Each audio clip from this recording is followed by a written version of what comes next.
সর্বপ্রথম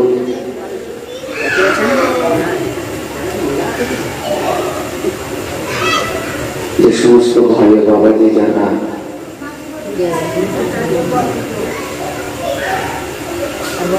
আশেপাশে আছেন, দূরে দরাজে আছেন, বাড়িতে আছেন, সকলকে অনুরোধ করবো মাহফিলের ভিতরে আসার জন্য। কারণ আমরা নিশ্চয়ই কম বেশি সবাই আমরা অবগত, আমরা যারা বক্তা শ্রেণীর মানুষ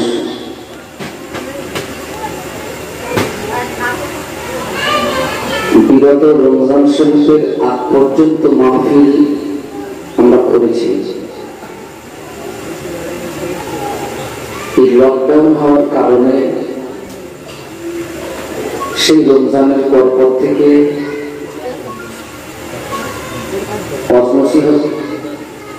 সাময়িকের জন্য বন্ধ ছিল। এই যে মাঝখানে রমজান থেকে মাঝখানে বেশ কিছুদিন এরকম একটা পরিবেশ আপনারাও পাননি, আমরাও পাইনি। আল্লাহ পাকের শান যে আজকের জানি গাইছে জওয়ান যুবকদের প্রচেষ্টায়, গ্রামবাসীদের সার্বিক সহযোগিতায় এই যে সুন্দর একটা দিনী মাজমা আপনারা আয়োজন করেছেন,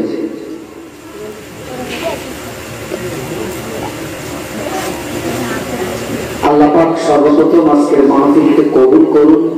আমরা সকলে বলি আল্লাহুম্মা আমিন।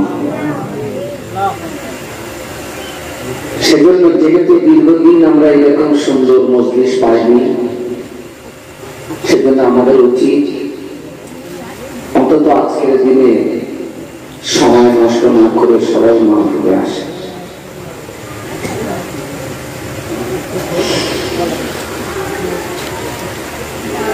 আলহামদুলিল্লাহ নাহমাদুহু ওয়া নাস্তাঈনুহু ওয়া নাস্তাগফিরুহু ওয়া নু'মিনু বিহি ওয়া নাতাওয়াক্কালু আলাইহি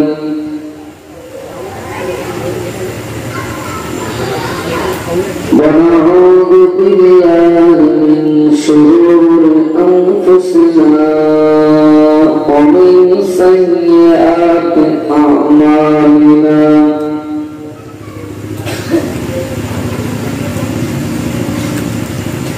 من يهده الله فلا مضل له ومن يضلل فلا هادي له.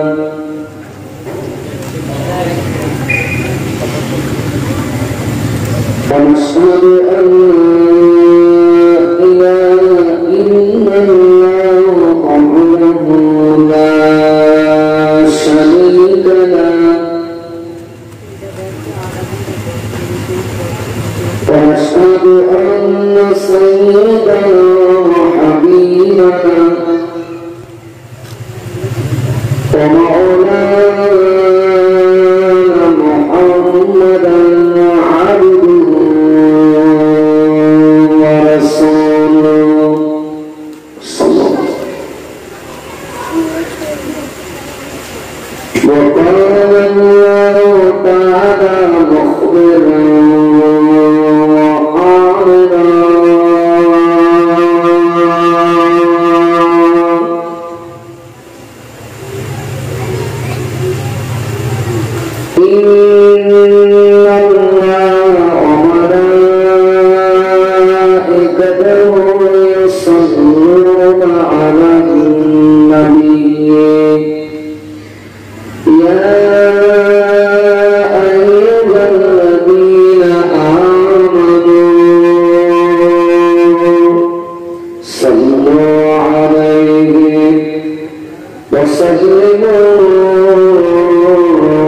تسليما.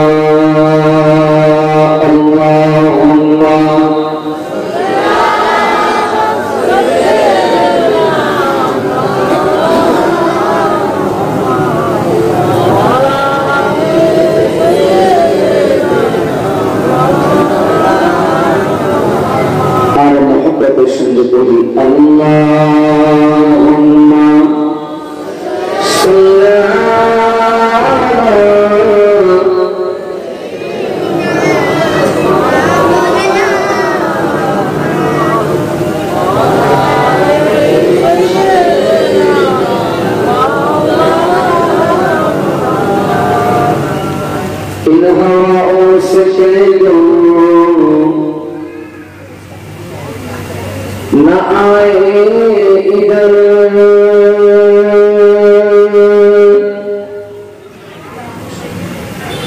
मुझको खुशबू की कोई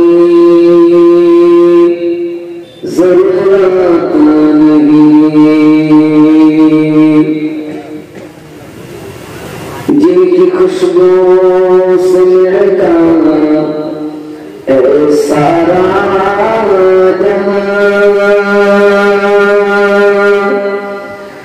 खुशबू मदीने में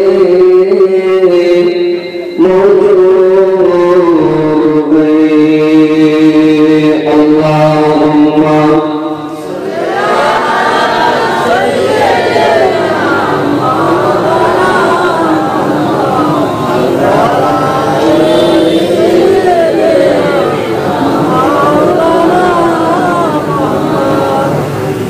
मेरे आंखों की कुंडली में जलवा मोहम्मद का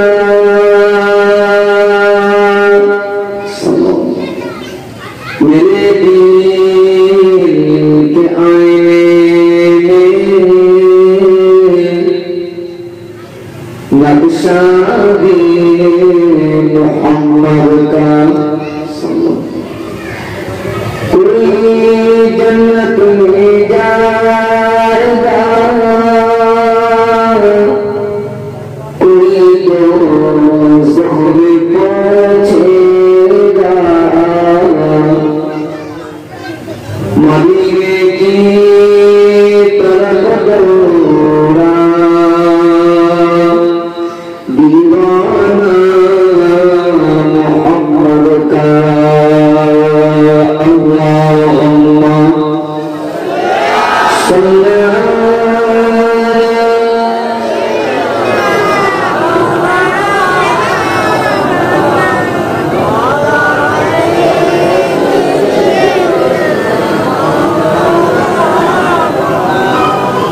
कलिमा सुंदर साथी कलिमा गुरबाती कलिमा बिना नहीं कोई और कलिमा भी गाती ला इलाहा इल्लल्लाह ला इलाहा इल्लल्लाह ला इलाहा इल्लल्लाह मुहम्मदुर रसूलुल्लाह। अल्लाहुम्मा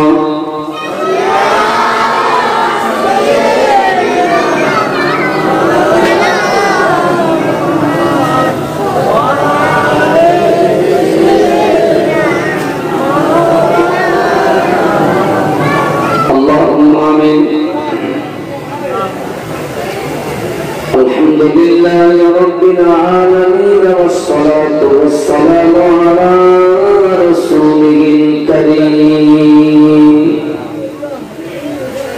सय्यिदिना मुहम्मदिन व अला आलिहि व अस्हाबिहि अजमाइन।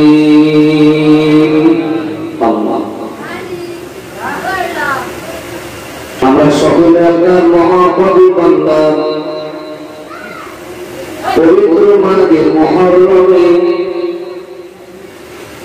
আসমান সমরণে আপনার শাহী দরবারে দুটি করে খালি রাখতে পেরেছি। আপনি দয়াময় দয়া করে সকলের জীবনের ছোট বড় সমগ্র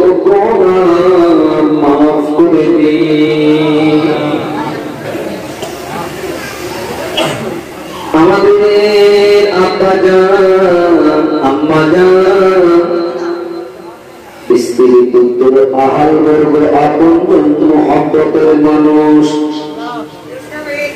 জীবিত মৃত সকলের জীবনের সমগ্র গুনাহ মাফ করে দিন আল্লাহ। খাস চাই এই গ্রামে যত কবরবাসী আজকের মাহফিলের হিতাকাঙ্ক্ষী বায়বী কমিটি সাহেবান যারা ওদের আব্বা মা দাদু দাদি নানু নানি শ্বশুর শাশুড়ি যারা জনমের মতো বিনায় কবরে আমরা যারা এসেছি আমাদের ভিতর থেকে যারা কবরে প্রত্যেকের কবর হলো জান্নাতের নূরে গুলজার করে দিন। সাল্লাল্লাহু তাআলা আলা নবিয়্যিল কারীম ওয়া আলা আলিহি ওয়া আসহাবিহি আজমাইন ওয়া آخر كلامنا عند الموت بحق لا إله إلا الله محمد رسول الله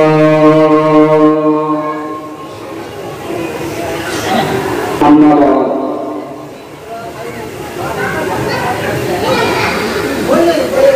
فقد قال الله تعالى في كلامه المجيد والفرقان الحميد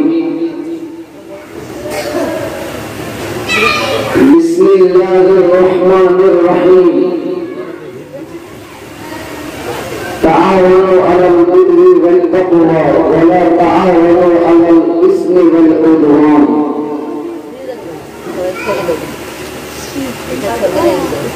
قال رسول الله صلى الله عليه وسلم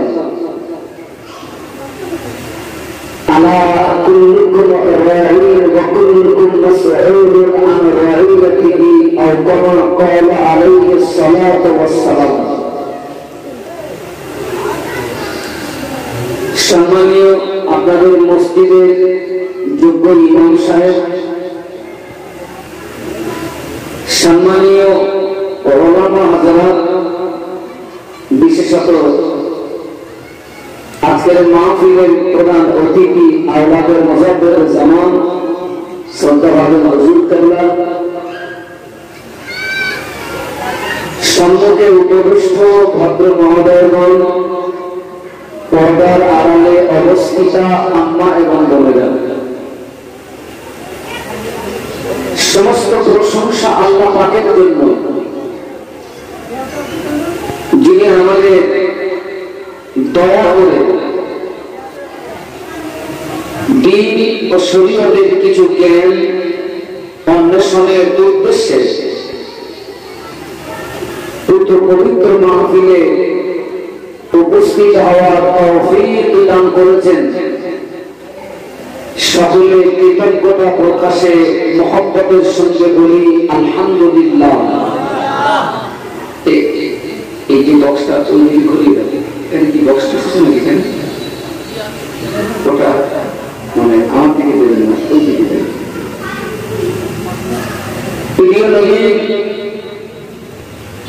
মাজার মুকাদ্দাসে জানাই অসংখ্য দরুদ এবং সালাম। আমরা প্রত্যেকে অন্তরের অন্তরস্থল থেকে বলি সাল্লাল্লাহু বলুন আলাইহি ওয়াসাল্লাম। বাদ মাগরিব থেকে এশা নামাজের আগ পর্যন্ত হাফেজ সাহেবের কাছ থেকে আপনারা কিছু কথা শুনেছেন। আপনারা সবাই আমাকে কম বেশি চেনেন, আমার সম্পর্কে জানেন। আমি সকলের কাছে দোয়া প্রার্থী, অজয়ের জন্য দোয়া, আল্লাহ পাক আমাকে এই মুহূর্তে কিছু বলার তৌফিক নসিব করুন, বলুন আল্লাহুম্মা আমিন। আমরা সবাই জানি আমরা যে মাসে অবস্থান করছি এই মাসটির নাম হচ্ছে মাহে মুহররম। স্বাভাবিকভাবে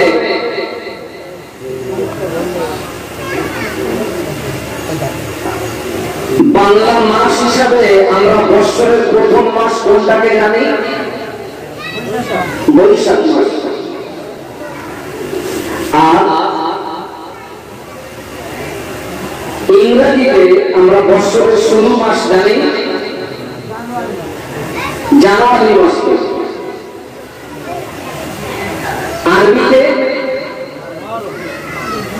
বৎসরের শুরু মাস হচ্ছে মাহে মুহররম। এবং এই মাসটির গুরুত্ব এবং মর্যাদা সম্পর্কে নিশ্চয়ই ইতিপূর্বে আপনাদের আশেপাশে এই মাসে অনেক পদ্মাবলী হয়েছে, আপনারা সব শুনেছেন। তবুও আমি মাসের হক আদায়ের স্বার্থে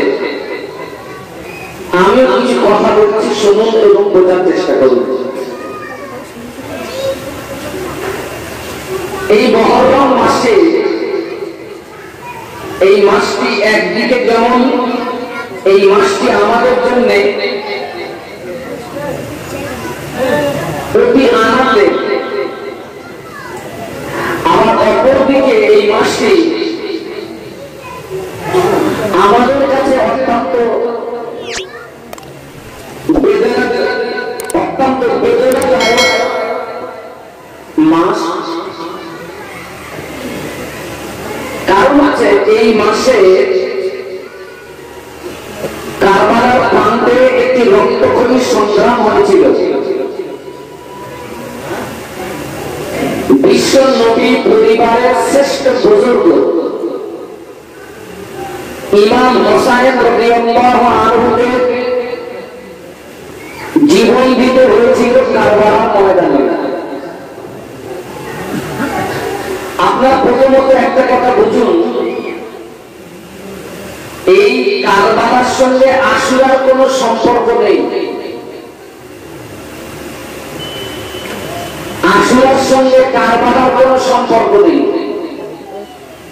আশুরা আলাদা জিনিস, কারবালা ওটা সম্পূর্ণ আলাদা।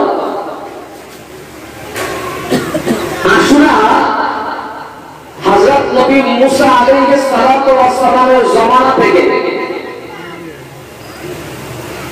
আর কারবালা হচ্ছে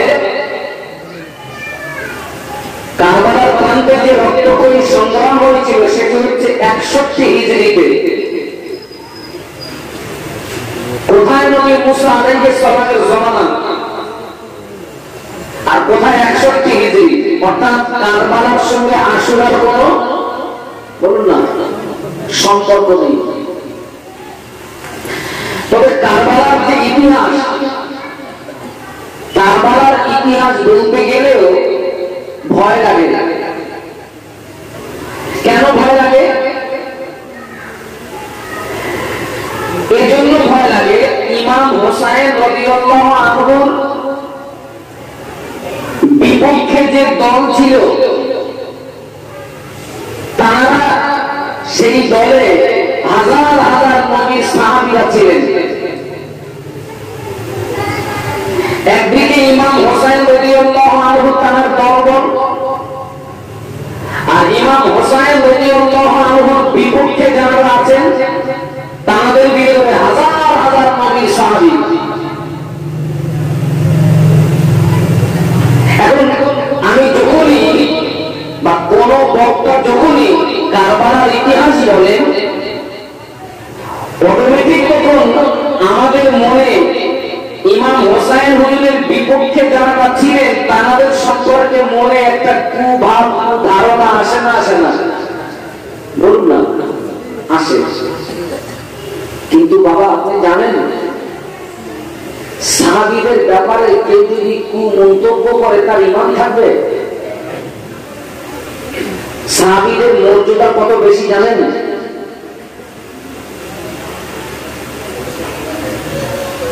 সাহাবীদের মর্যাদা এত বেশি, আল্লাহ রাসূল বলেছেন আমার যে কোনো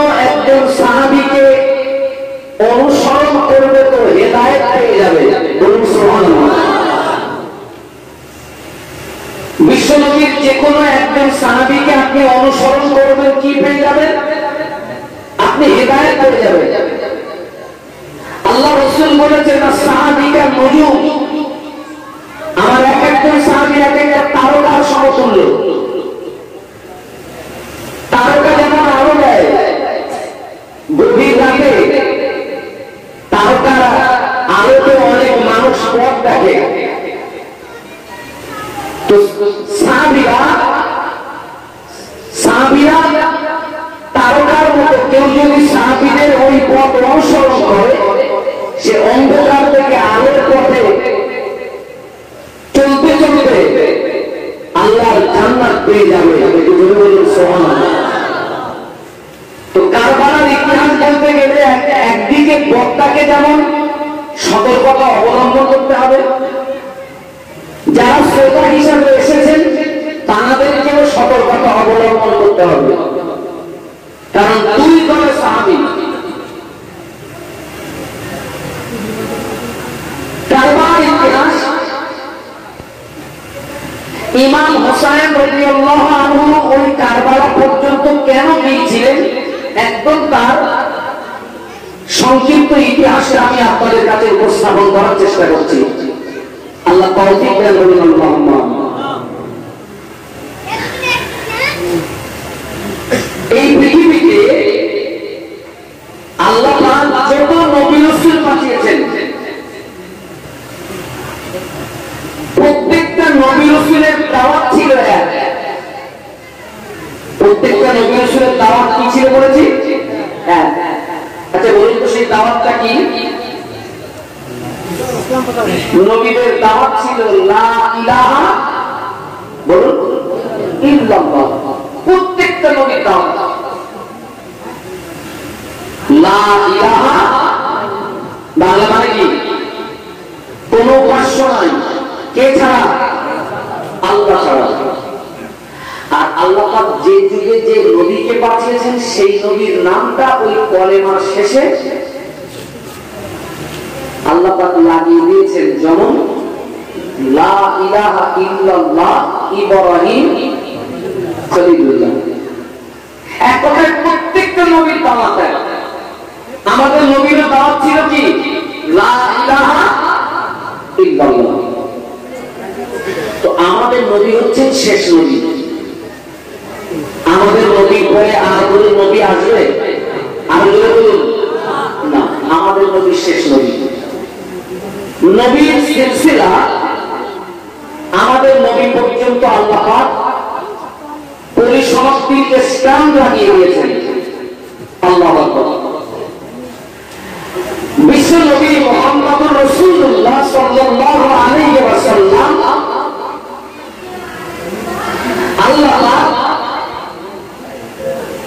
40 বছর বয়সে তাকে যে নবুয়ত দিলেন, এক কথায় বিশ্ব নবীকে অনেক কষ্ট স্বীকার করার পরে দেশ পরিচালনার স্টিয়ারিংটা আল্লাহ পাক বিশ্ব নবীর হাতে তুলে দিয়েছিলেন। সুবহানাল্লাহ। বাবাজি, প্রত্যেকটা গাড়ির একটা ড্রাইভার থাকে তো নাকি? আরে আপনাদের নদীর বাস চলে, বাসের তো ড্রাইভার কজন? একজন। ড্রাইভার যেদিকে নিয়ে যাবে বাসে যত যাত্রী সেখানেই যাবে। তো আল্লাহ বিশ্ব নবীকে অনেক কষ্ট স্বীকার করার পরে দেশ পরিচালনার স্টিয়ারিংটা আল্লাহ নবীর হাতে তুলে দিলেন। আর নবীর হাতে যে স্টিয়ারিং ছিল, যে গাড়ির স্টিয়ারিংটা নবীর হাতে ছিল, সেটা হচ্ছে তাওহীদের গাড়ি। ওই গাড়িতে যারা বসবে, ওই গাড়িতে যারা উঠবে, ওই গাড়ির প্যাসেঞ্জার যারা হবে, ওই গাড়ি আল্লাহ পাকের দয়ার জান্নাতে পৌঁছে যাবে।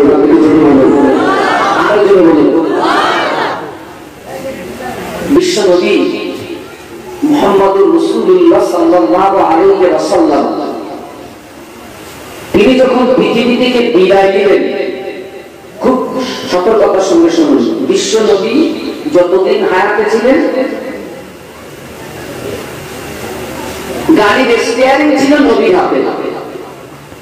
বিশ্ব নবী ইন্তেকাল করলেন। বিশ্ব নবীর ইন্তেকাল হচ্ছে সোমবারে, আর বিশ্ব নবীকে দাফন করা হচ্ছে বুধবারে। মাঝখানে কদিন গেল বলুন? দুদিন। এই দুদিনের ভিতরে খলিফা নির্বাচন হয়। নবীর অবর্তমানে দেশ পরিচালনা কে করবে? বিশ্বনবীর জিসিম মোবারক, বিশ্বনবীর বদন মোবারক সাহাবীরা জমিনে রেখে দিয়ে খলিফা নির্বাচন হওয়ার পরে তবে বিশ্বনবীকে দাফন করা হয়। এখন বিশ্বনবী যখন ইন্তেকাল হলো, বিশ্বনবীর ইন্তেকালে সাহাবীদের ভিতরে শোকের ছায়া নেমে এসছে। নবী পরিবারের ভিতরে শোকের ছায়া নেমে এসছে। কোন কোন সাহাবী কাঁদতে কাঁদতে অন্ধ হয়ে গেছেন। আল্লাহু আকবার। আবু বকর সিদ্দিক রাদিয়াল্লাহু আনহু অস্থির হয়ে পড়েছেন। হযরত ওমর রাদিয়াল্লাহু আনহু বিশ্বনবী ইন্তেকাল করেছেন, উনি বিশ্বাস করছেন না।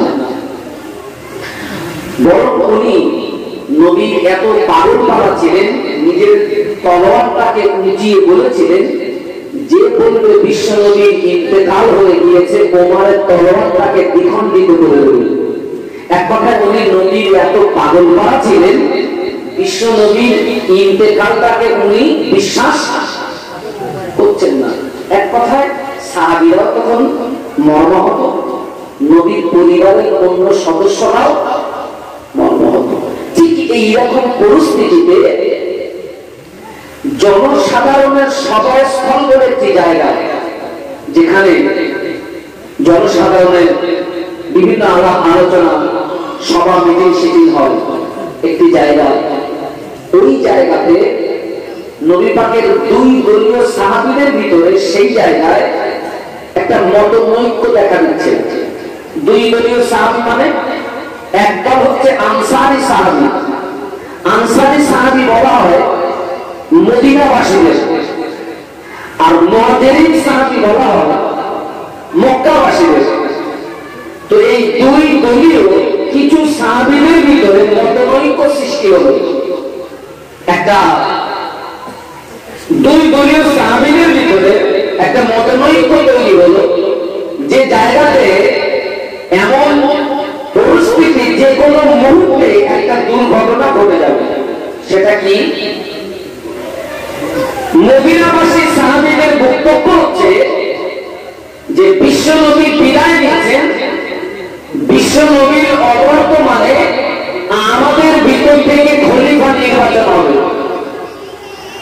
আর মক্কাবাসী সাহাবীদের বক্তব্য ছিল বিশ্বনবী বিদায় নিয়েছেন, বিশ্বনবীর অবর্তমানে আমাদের ভিতর থেকেই খলিফা নির্বাচন হবে। আমার কথা বুঝতে পারছেন না? পারছেন না?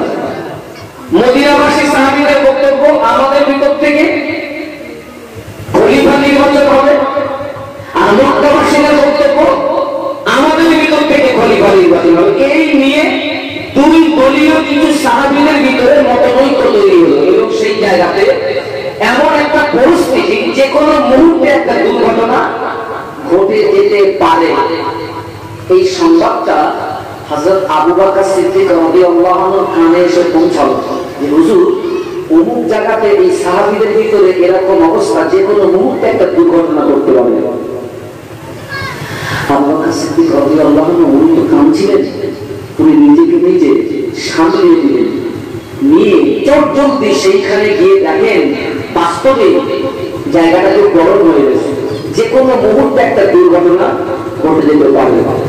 আবু বকর সিদ্দিক রাদিয়াল্লাহু আনহু উনি দেরি না করে সেখানে গিয়ে একটা পাথরের উপরে দাঁড়িয়ে উপস্থিত জনমণ্ডলীকে লক্ষ্য করে উনি লম্বা একটা বক্তব্য দিলেন, দিয়ে বললেন, বিশ্বনবী ইন্তেকাল হয়ে গিয়েছেন, আমাদের ঝগড়াঝাটি করে কান্নাকাটি করে লাভ হবে না।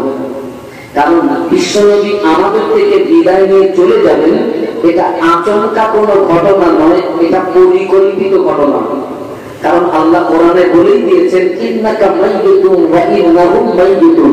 ইয়া রাসূলুল্লাহ, অতীত জামানার নবী রাসূলগণ তারা যেমন বিদায় নিয়ে আমার কাছে এসেছে, আমি আল্লাহ আপনাকে বলছি আপনাকেও একদিন পৃথিবী ছেড়ে দিয়ে আমার কাছে আসতে হবে। অতএব বিশ্বনবী বিদায় নেবেন, এটি পরিকল্পিত ঘটনা, আমাদের কান্নাকাটি করে লাভ হবে না। আমি বিশ্বনবীর ওসিয়াত পালন করার জন্য এসেছি। উপস্থিত জনমণ্ডলী, আপনারা বলুন নবীর অবর্তমানে আমাদের ভিতর থেকে কাকে খলিফা বানানো হবে? নবী পাকের কলিজা জিরসাবি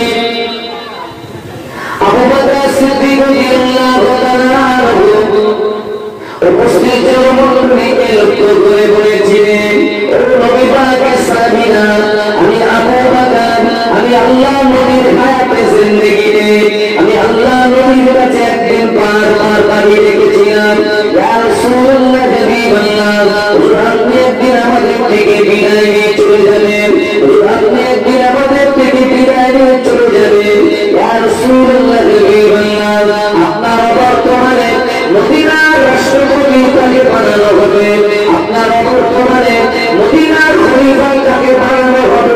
রাসূল, আপনি একজনের নাম বলে যান, আপনি আল্লাহ নবী, আপনার নির্বাচন ভুল হবে না, আপনি অনেকের অধিকারী, আপনার নির্বাচন ভুল হবে না, আমরা আপনার সাহাবী, আমরা সামান্য জ্ঞানের অধিকারী, আমাদের নির্বাচনটা ভুল হওয়া স্বাভাবিক।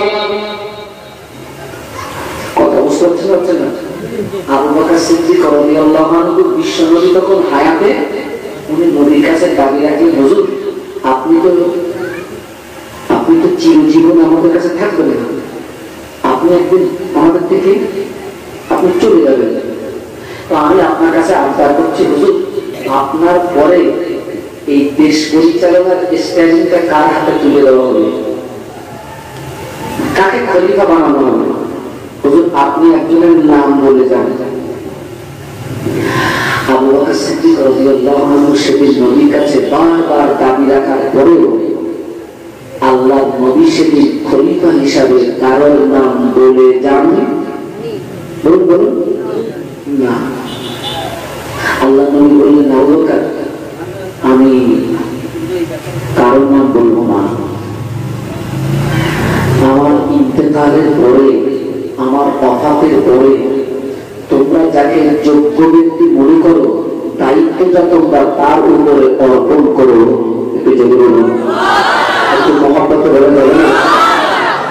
আল্লাহ রাসূল বললেন, আবু বকর খলিফা নির্বাচন হয় জনগণের মতামতের উপরে, ঠিক না? বলুন, খলিফা নির্বাচন হয় জনগণের মতামতের উপরে। আবু বকর আমি যদি খলিফা হিসেবে কারোর নাম বলে যাই তাহলে জনগণের মতামতের উপরে হস্তক্ষেপ করা হবে, অতএব আমি কারোর নাম বলবো না। আবু বকর আমার ইন্তেকালের পরে তোমরা যাকে যোগ্য ব্যক্তি মনে করো দায়িত্বটা তোমরা তার উপরে দিও। নবী পাকের কলিজা জিরসাবি আবু বকর সিদ্দিক রাদিয়াল্লাহু তাআলা উপস্থিত জনমণ্ডলীকে লক্ষ্য করে বলেছিলেন, ও নবী পাকের সাহাবীরা, আমি আবু বকর আল্লাহ নবীর হায়াতে জিন্দেগিতে আমি আল্লাহ নবীর কাছে বারবার দাবি রেখেছিলাম, ইয়া রাসূলুল্লাহ হাবিবাল্লাহ, আপনার বর্তমানে মদিনার খলিফা কাকে বানানো হবে, মদিনার রাষ্ট্রপতি কাকে বানানো হবে, আপনি একজনের নাম বলে যান। আল্লাহ নবী সেদিন কারোর নাম বলে যাননি। আল্লাহ নবী বলে আমার বর্তমানে তোমরা যাকে যোগ্য ব্যক্তি মনে করো দায়িত্বটা তোমরা তার উপরে অর্পণ করো। আমি নবীর ওসিয়ত পালন করার জন্য এসেছি, আমাদের ভিতর থেকে নির্বাচন হবে, তবে আমি একজন দেশের নাগরিক, আপনারাও দেশের একজন নাগরিক, আপনারা আপনাদের ব্যক্তিগত মতামত প্রকাশ করার জন্য অধিকার আছে। আমি আবু বকর আমি দেশের একজন নাগরিক হিসেবে আমারও ব্যক্তিগত মতামত প্রকাশ করার অধিকার আছে। খলিফা নির্বাচনের ব্যাপারে আপনাদের যেমন ব্যক্তিগত মতামত প্রকাশ করার অধিকার আছে, আমিও দেশের একজন নাগরিক হিসাবে আমারও তেমন ব্যক্তিগত মতামত প্রকাশ করার, বলুন না, অধিকার আছে। তবে আপনাদের বক্তব্যটা পেশ করার আগে আমি আবু বকর আমার মতটা আগে প্রকাশ করছি। রাসূলকে তখনও কিন্তু দাফন করা হয়নি।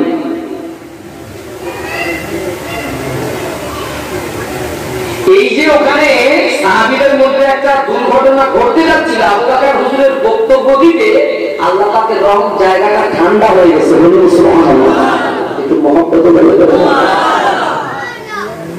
আরে ভাই, যদি কোথাও ঝামেলা ঝঞ্ঝাট হয় সেখানে গিয়ে দুই পক্ষকে দুটো বোঝানোর কথা বলতে হয়।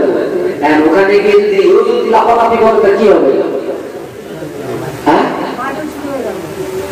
আমরা কোনটা করি? তাও কথা বলি না। আমরা কি খামার লাগবে ট্রাক্টর মারি? ওরে আগুন লেগেছে পানিতে, কিন্তু আমরা কি করি? আমরা পানির বদলে পেট্রোল মারি।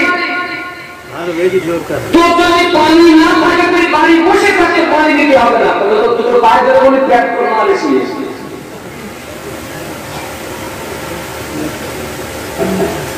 নবী পাকের খলিফা সাহাবী আবু বকর সিদ্দিক রাদিয়াল্লাহু আনহু নবী পাকের সাহাবীদের উপরে বললেন, নবী পাকের সাহাবীরা, আল্লাহ নবীর হাদিস কি আপনাদের জানা নাই? আল্লাহ নবীর হাদিস কি আপনাদের শোনা নাই? আল্লাহ নবীকে হাজার বছর আগে বলেছিলেন, ও আমার সাহাবীরা, আমি আল্লাহ নবী বলছি, আনা খাতামান নবিয়্যিন লা নবিয়্যা বাদি। আমি আল্লাহ নবী বলছি, আমি হলাম শেষ নবী, আমার পরে কেউ নবী হবে না। আমি আল্লাহ নবী বলছি, আমার পরে যদি কোন নবী হতো, আমি আল্লাহ নবী বলছি আমার নবী হতো। আল্লাহ নবীর হাদিসে তাদের প্রমাণ পাওয়া যাচ্ছে, ওমারের ভিতরে নবী হওয়ার যোগ্যতা ছিল, ওমারের ভিতরে নবী হওয়ার যোগ্যতা আছে, কিন্তু নবীর সিলসিলা খতম হয়ে গিয়েছে, নবী আর হবে না। আমি আবু বকর আল্লাহ নবীর হাদিসকে সামনে রেখে বলছি, আল্লাহ নবীর অবর্তমানে মদিনার রাষ্ট্রপতি হওয়ার উপযুক্ত হযরত ওমর রাদিয়াল্লাহু আনহু। সুবহানাল্লাহ। বলুন, আপনাদের মতামত বলুন। এই নবী হাদিস বলেছেন, আল্লাহ নবী বলেছেন, আমি শেষ নবী, আমার পরে কেউ নবী হবে না। তবে যদি কেউ হয়, কি হবে? বলুন বলুন। বাণীটা কার বাণী? বিশ্ব নবী বাণী তো। আবু বকর সিদ্দিক রাদিয়াল্লাহু আনহু ওই হাদিসটাকে তুলে ধরেছেন। এই হাদিসের দ্বারাতে প্রমাণ পাওয়া যাচ্ছে ওমরের ভিতরে নবী হওয়ার যোগ্যতা ছিল, আছে, কিন্তু নবী সিলসিলা খতম, নবী আর।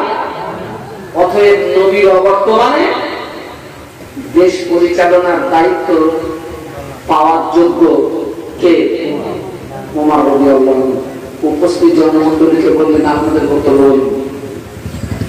যারাই মতনৈক্য করছিলেন তারাই বললেন, আমরাও আপনার মতকে সমর্থন করব। এটা আসতে বলা যাবে না?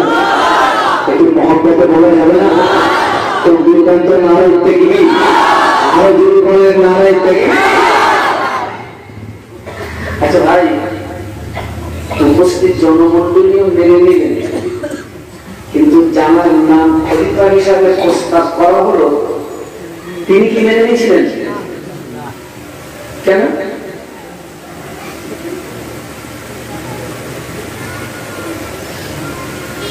এখন যদি আপনারা কেউ আমাদের বলেন যে হুজুর, আমরা এবার নিয়ত করেছি আপনারা আমরা মুখ্যমন্ত্রী বানাবো, আচ্ছা ভাই, আমার বস করার কিছু কাণ্ড জ্ঞান আছে, মুখ্যমন্ত্রীর কি কাজ ও কাণ্ড জ্ঞান আমার না থাকলে তোমরা কি মনে করো আমি একবার না বাবু বলে মনে হয়? হ্যাঁ,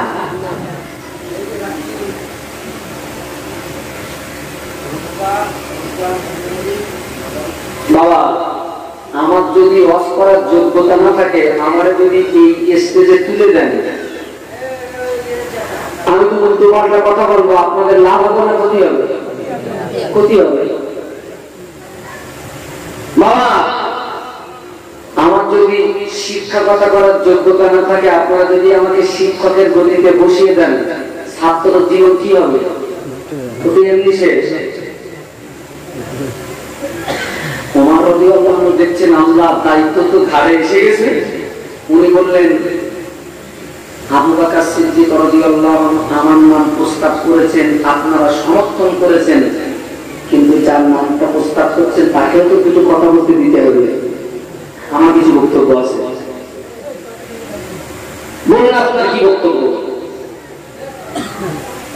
মুসলিম জানে দ্বিতীয় খলিফা ওমর রাদিয়াল্লাহু তাআলা আনহু ওই সময়ে সাহাবীদের ভিতর থেকে তীরের গতি ছুড়েছে আবু বকর সিদ্দিক রাদিয়াল্লাহু আনহুকে, যে পাথরের উপরে দাঁড়িয়ে আবু বকর সিদ্দিক রাদিয়াল্লাহু আনহু বলছিলেন, হুজুরের হাতটাকে ধরে ওই পাথর থেকে নিচে নামিয়ে দিয়ে আবু বকর সিদ্দিক রাদিয়াল্লাহু আনহুকে নিচে নামিয়ে ওমর রাদিয়াল্লাহু তাআলা আনহু ওই পাথরের উপরে দাঁড়িয়ে পড়েছিলেন।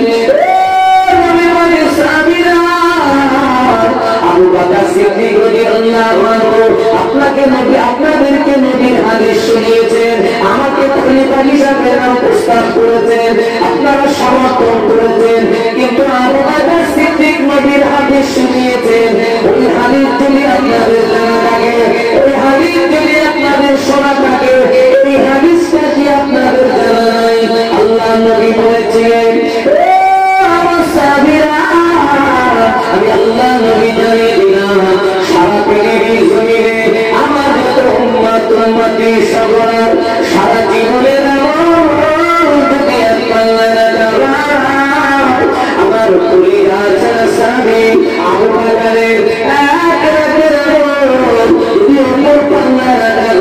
আমি আল্লাহ নবী বলছি, আমার আবু বকরের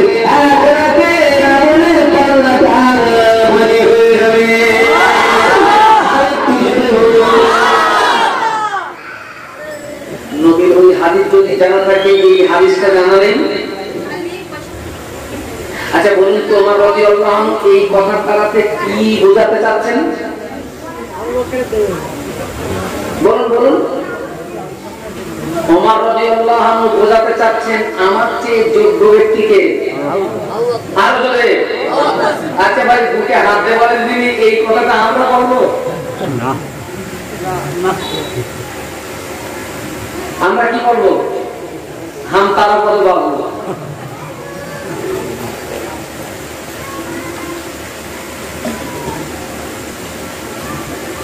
আপনারা আমাকে দায়িত্ব দিচ্ছেন কেন ভাই? আমার চেয়ে যোগ্য ব্যক্তি তো আবু বকর সিদ্দিক, নবীর ওই হাদিস আপনাদের জানা নেই?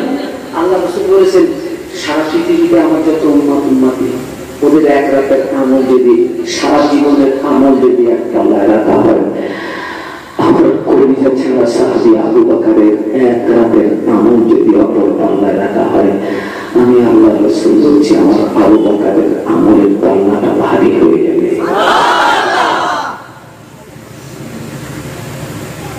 নবীর জন্য ঘরের দরজায় 6 মাস কাটিয়েছিলেন কে? যে বলতে পারবেন না? 6 মাস ঘরের দরজায় দাঁড়িয়ে দাঁড়িয়ে কাটিয়ে দিলেন।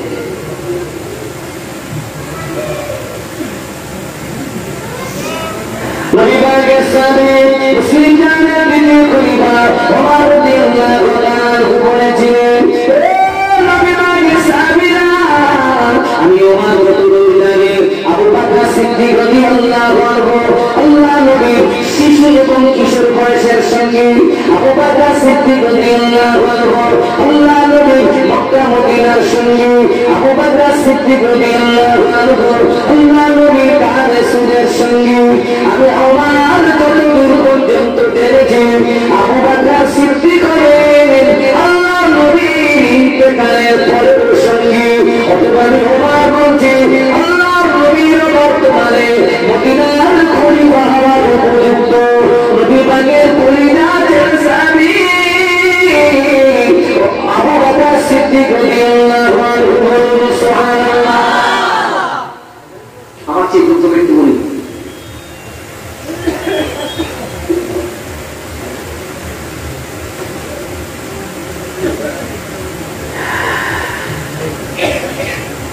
আবু বকর সিদ্দিক রাদিয়াল্লাহু আনহু রাদিয়াল্লাহু আনহুকে গদিতে বসানোর জন্য দলিল দিয়েছিলেন একটা। ওমর ফারুক রাদিয়াল্লাহু আনহু সে দলিলটা কেটে দিয়েছেন। এবারে এক্সট্রা দলিল দেবেন, যে দলিলে আবু বকর হুজুরকে গদিতে বসতেই হবে। একটু সুবহানাল্লাহ বলুন, একটু মহব্বতের সঙ্গে বলুন। মুসলিম জানে তিনি হইবেন ওমর রাদিয়াল্লাহু আনহু কে বলেছিলেন,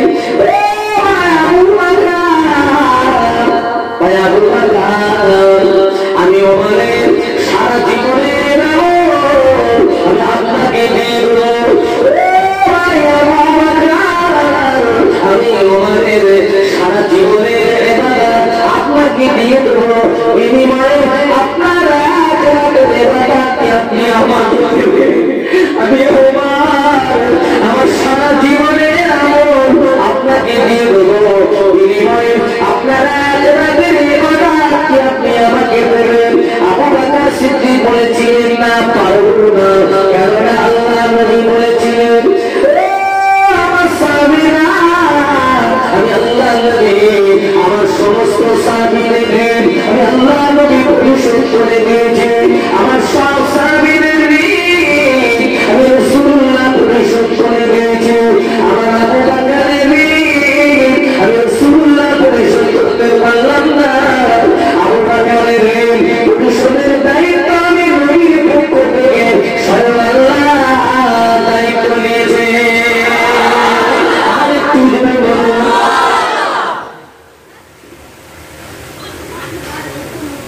আমার চেয়ে যোগ্য ব্যক্তি আবু বকর, ব্যক্তিটা আমাকে বলবেন না।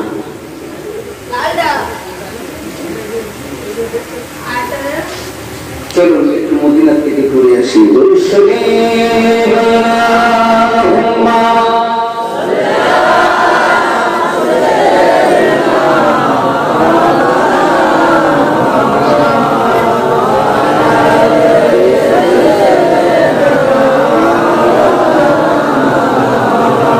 এতগুলো মানুষ আলহামদুলিল্লাহ খুব ভালো লাগছে। আর একটু দরুদ শরীফের জাযবা বাড়ে না, একটু মহব্বত বলি না, আল্লাহুম্মা সাইয়্যিদিনা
কিন্তু সমস্যা হচ্ছে নবী অবর্তমানে ইমামতি জায়গা নয়,